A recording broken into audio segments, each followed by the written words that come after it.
Nagtiwala pa naman ako sa iyo, Axel. Sana sa iba na lang ako humingi ng tulong.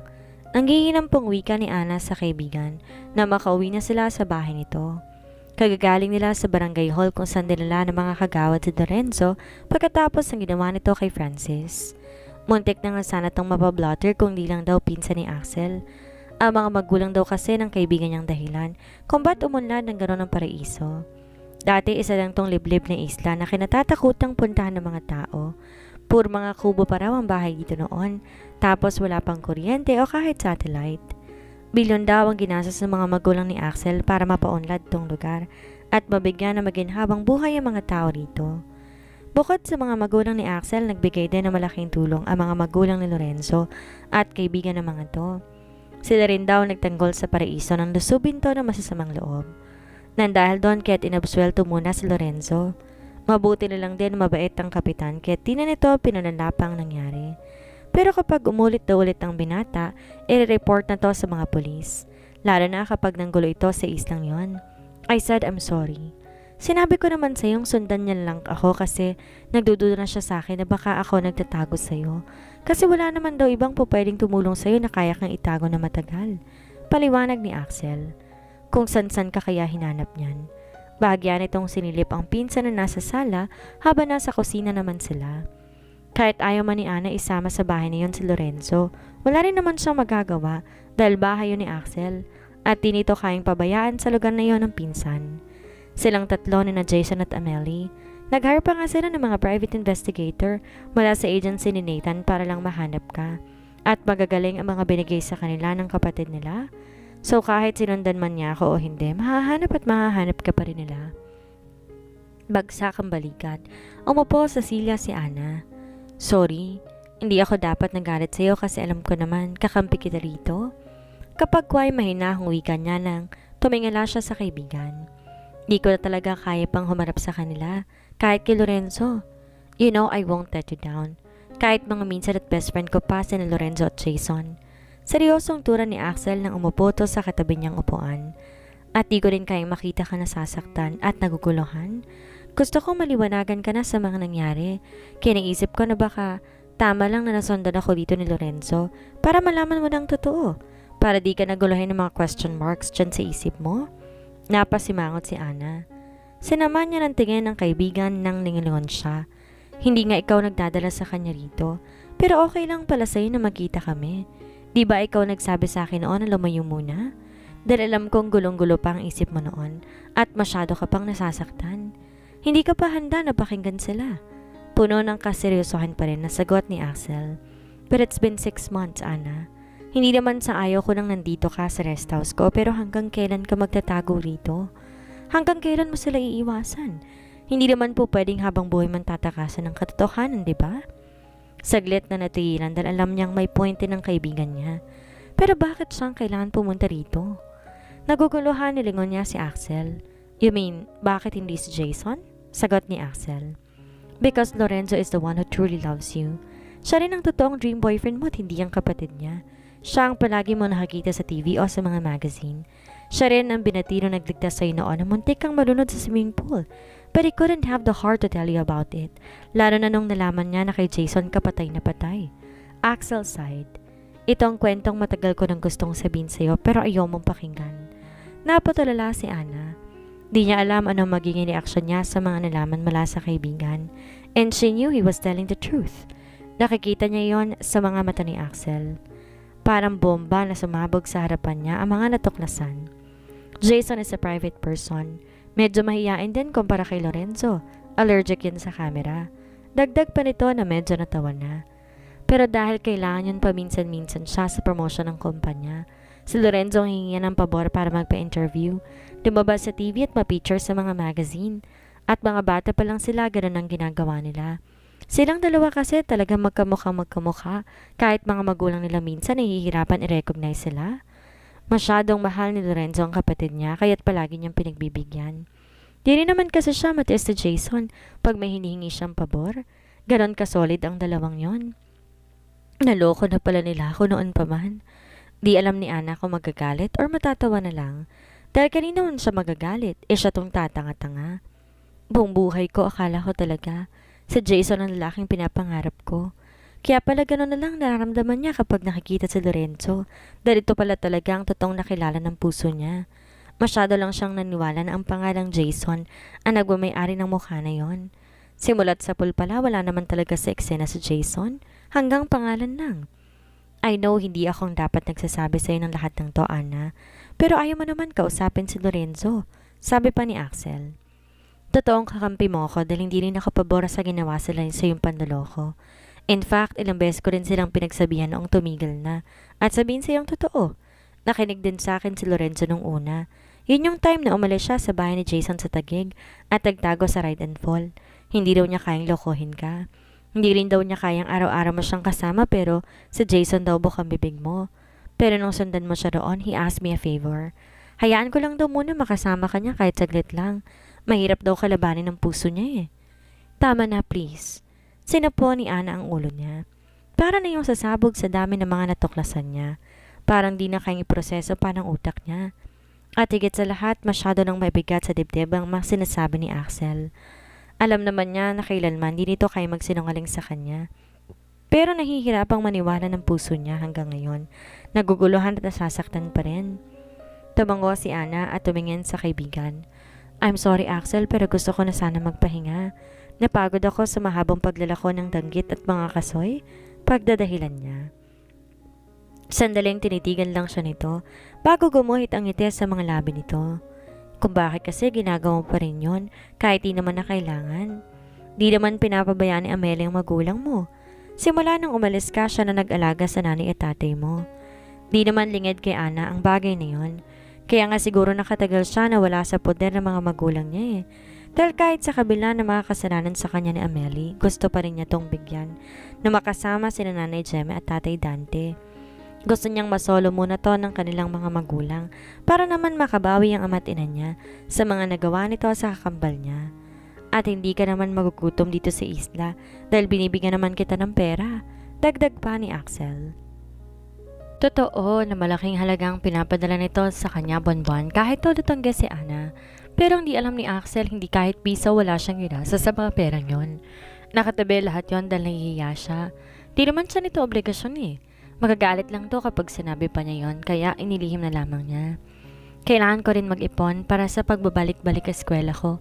Nakauwi na ako ng Siargao, palusot ang dalaga. Di na kasi niya natapos ang huling semester niya sana sa college dahil sa ginawa niyang pagtatago. Sige na, magpapahinga na muna ako. Kumain ka na lang dyan, may niluto akong pagkain. Yun lang at tumalikod na siya para pumasok ng silid niya. Pero nang ma-realize niyang kailangan din pala niyang dumaan sa sala, kung saan nakaupo si Lorenzo ng mga sandaling iyon, napahinto siya sa paglalakad. Balak na bumalik na lang sa kusina. Ngunit huli na dahil nakita na siya nito. Ana? Naparinok siya na marinig ang bariton ng boses na iyon ni Lorenzo. Simula na magkita at magkasama sila nito kahit nung akala pa niya na ito si Jason, isang beses lang yata siya nitong tinawag sa pangalan at Amelie pa. Yun pala alam nitong totoong siya kahit nahihirapang tawagin siya sa ibang pangalan. At kaya pala ayaw na ayaw din ng binata na sinasambit niya ang pangalan nito kapag naghahalikan sila dahil di naman pala talaga to si Jason. Otomatikong namula ang mukha ni Ana nang sumagi na naman sa isip niya ang mga pinagsaluhan nila noon ni Lorenzo. Naiinis siya sa kanyang sarili dahil unti-unti na naman niyang nararamdaman ang init sa kanyang katawan kahit anong pigil niya. Lalo na kapag naalala niya ang gabi na muntik nang may mangyari sa kanila dahil sa kapusukan niya. Hindi siya nagbaba ng ulo nang makita niya tumayo sa kinaupuan nito si Lorenzo. Pero di naman siya makatingin diretso sa mata nito habang dahan-dahan to naglalakad patungo sa kanya. Gayunman na natiling matigas ang kanyang anyo. Di niya hayaang magbago pa mga nalaman niyang kanyang nararamdaman. Pinaglaruan at pinagmukha na rin siyang tanga ng mga to at hindi yun ganon kadaling kalimutan. Pwede ba tayo mag-usap kahit ilang minuto lang? Bungad ni Lorenzo sa kanya sa tono nakikiusap. Just hear me out, please. Para ano? Para pamukha sa akin na masaya kayong ginawa niyo akong tanga? Mariing tugon ni Ana at puno ng sarkasmong boses niya. May mukha ka pa talagang iaharap sa akin pagkatapos mo akong lokohin? Hindi kita niloko, Ana. Totoong minahal kita at gusto talaga kitang pakasalan pagkatapos ng isang buwan. Hinintay ko lang bumalik sina Jason at Amelie para sabihin siyang mong katotohanan at magpakasal tayo na tayo talaga. At hindi bilang sila. Do not give me that shit, Lorenzo. May pait na tugon ng dalaga. Sinamantala niya ang pagpapanggap para paglaruan ng feelings ko. I admit mali rin naman ang ginawa ko pero ako, totoong minahal ko sa Jason eh. Hindi pa kayang tanggapin ng isip niya sa ngayon ang mga sinabi ni Axel kanina. Kaya't lumabas sa bibig ni Ana kung anong matagal na niyang pinaniniwalaan. Ang matagal nang pinaniniwalaan ng puso niya.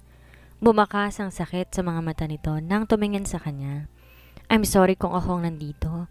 I know na si Jason na na-expect mong pumunta rito at sumuwi sa'yo pero kasama niya ngayon ang manlolokong kapatid ko. Natawa ng pagkak si Ana. It's okay. Dahil pare-pareho lang kayong hindi ko pakikinggan. Wala akong panahon sa mga kasinungaling ninyo. Malamig niyang turan bago nalagpasan si Lorenzo. Pero hindi pa man siya nakakalayo, muli niyang narinig ang boses ng binata. Kahit si Jason ang gusto mo makita, hindi pa rin ako aalis dito sa isla. Hanggat di mo ako kinakausap at pinapatawad, Ana. Puno ng determinasyon na imporma nito. Hindi ako naghintay ng ilang taon na makitang muli ang bata na niligtas ko noon sa Siargao para lang sukuan ka ng ganun kabilis. Muli siyang napahinto sa pagkakbang. Aminado si Ana na may nasaging malaking parte ng puso niya dahil sa sinabi ni Lorenzo. Di pa niya kayang paniwalaan na ito ang savior niya noon na ang tagal din niyang hinintay na makitang muli. Ano kaya ang gagawin ni Lorenzo kapag sinabi niya rito na ilang taon ding naging laman ng kanyang panaginip ang binatilyong sumagip sa buhay niya noon? Bahala ka kung anong gusto mong gawin. Walang emosyon pa rin na sagot niya at di man lang nagawalang lingonin to. Di sapat ang nakaraan nila para makalimutan niya ang sakit na idinulot ito sa kanya sa kasalukuyan. You can stay as long as you want. Iyon ay kung makayanan mo ang galit sa'yo ng mga taga-paraiso pagkatapos ng ginawa mo sa mabait nilang kapitan. Mabait? Mabait ba yung lalandiin niyang hindi naman niya nobya? Naimposiblehang nilingon ni Ana si Lorenzo nang maramdaman niya sa boses nito ang galit. Kung makapagsalita ka kay Francis, parang hindi mo gawain na. Francis, ha? Baka sa mukha nitong Ines habang binabanggit ang pangalan ng kapitan. Ganon na kayo ka-close para di mo siya tawaging kapitan, katulad ng tawag sa kanya ng mga tao rito. At akala mo hindi ko napansin kanina na hindi pa rin nagpo-pause sa kanya. Mas matanda pa sa akin ang tarantadong yun eh. Lorenzo, she glared at him. Huwag mo nga pagsasalitaan ng ganon si Francis. Kapitan pa rin yun at tinirespeto kahit ng mga turista. Tapos sasapakin at mumurahin mo lang. Ano mo ba na ang taas ng tingin nila sa mga Mondragon? Tapos sisirain mo lang? Tumalim ang tingin niya rito. Umalis ka na lang dito kung ganon. Nakakahiya ka. Wala akong pakialam sa estado niya rito sa isla, Ana. He's flirting with my girl at yun ang malaking pagkakamali niya.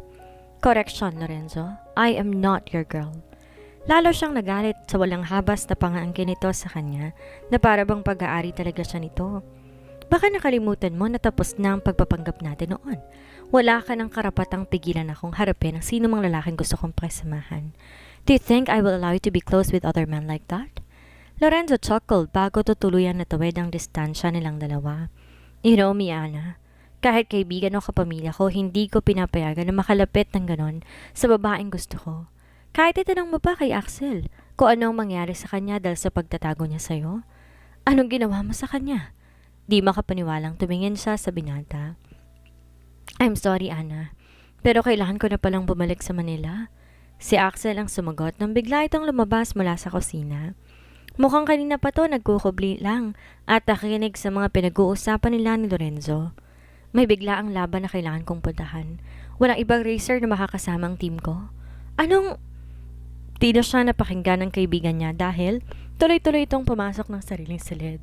At nang lumabas, nakasukbit na sa balikat nito ang backpack na dala-dala din ito kanina. Don't worry, babalik din agad ako dito pagkatapos ng racing. Kahit wag ka nang bumalik. Sigaw na galit dito ni Lorenzo.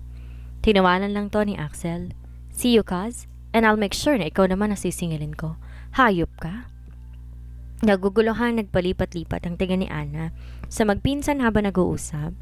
Di niya maintindihan ang pinag-uusapan ng mga to. Huwag mo akong binabantaan kung ayaw mong sunugin ko tong bahay mo. Lorenzo! Sinikon niya ng malakas ang binata dahil sa deklarasyon nitong iyon. Ngunit ang pinagtataka ni Ana sa halip magalit at mag-alala si Axel, tumawa pa to ng malakas. Ano ba talaga ang nangyayari? Mga baliw na to? Natatawa pa rin nilapitan siya ng kaibigan. Basta itigil mo lang muna ang pakikipaglapit kay Kapitan. Iba ang sayad niyang kasama mo kapag tinamaan ng selos. Makahulugang wika ni Axel bago to nagmamadaling lumabas ng bahay. Adios! Huwag kakalimutan kunin akong ninong. Malakas na pahabol pa nito at saka tuluyang lumabas at sinara pa talaga ang pinto. Nang mawala sa paningin niya ang kaibigan, saka lang niya lubos na naintindihan ang sinabi nito. Pinaubayan na siya nito kay Lorenzo. Di niya tuloy alam kung maniniwala pa ba siya sa sinabi ni Axel kanina na hindi nito sinadyang isama sa lugar na yun ang pinsan. Bakit pa ba kasi ako naniwala sa Axel na yun? Magkakulto nga palang mga to. Ines natura ni Ana at akmang lalabas na rin sana para iwasan si Lorenzo. Ngunit di pa man siya nakakadalawang hakbang, agad nang mahabol ito ang kanyang braso. At malakas na hinila pa palapit dito.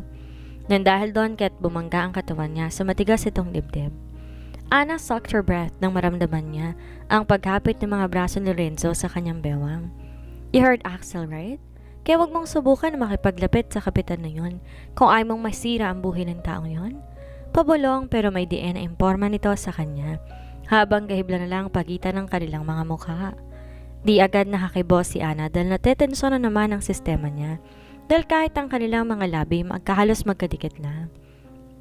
Natatakot siyang ibuka ang kanyang bibig habang nasa ganong posisyon.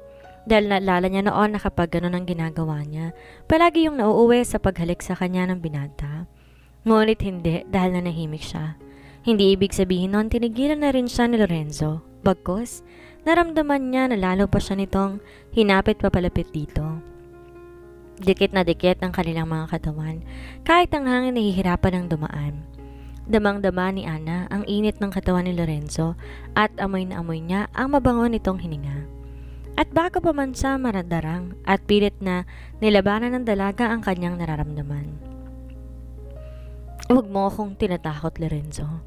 Ikaw nga itong may kasalanan sa akin kaya hindi ako nakapagpa-under sa'yo. Matapang na sagot niya. Subukan mong gawin ang masama si Francis o kahit sino man sa mga tao dito sa isla. Hindi na talaga kita mapapatawad kahit kailan.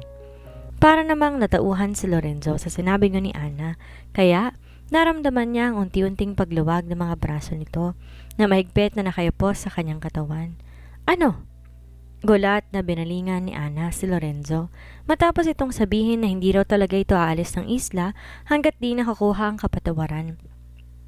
Papasok na siya ng kwarto pero natigilan siya ng dahil doon. At dito ka rin kamo titira sa bahay ni Axel? Correction, bahay ito ng parents niya. At sila nagbigay sa akin ng permisong tumira dito. Tila nagmamalaki pa nitong sagot habang kampante na nakaupo sa sofa. So, sa ayaw at sa gusto niyo ni Axel, I am gonna stay here.